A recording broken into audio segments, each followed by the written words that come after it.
Hello friends, welcome back to our channel.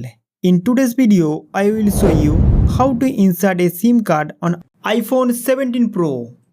First of all, you need a SIM ejector pin which is given inside your mobile box. Now take out the SIM ejector pin from the box. After that, you will see a hole the left side of the mobile below the volume button. Now insert this pin into the hole and press it gently. Then the SIM slot will come out lightly. If not, press this pin a little harder. When the SIM slot come out a little, pull out the entire slot by hand. Friends, this is a single SIM slot. You can install only one nano SIM card, but you can use two SIM cards on your phone. One is the physical SIM and other is the eSIM. That means you can use two SIM simultaneously in your phone. Friends, after that, place your SIM card in the slot with the metallic side facing up. Make sure your SIM card is properly placed in the slot.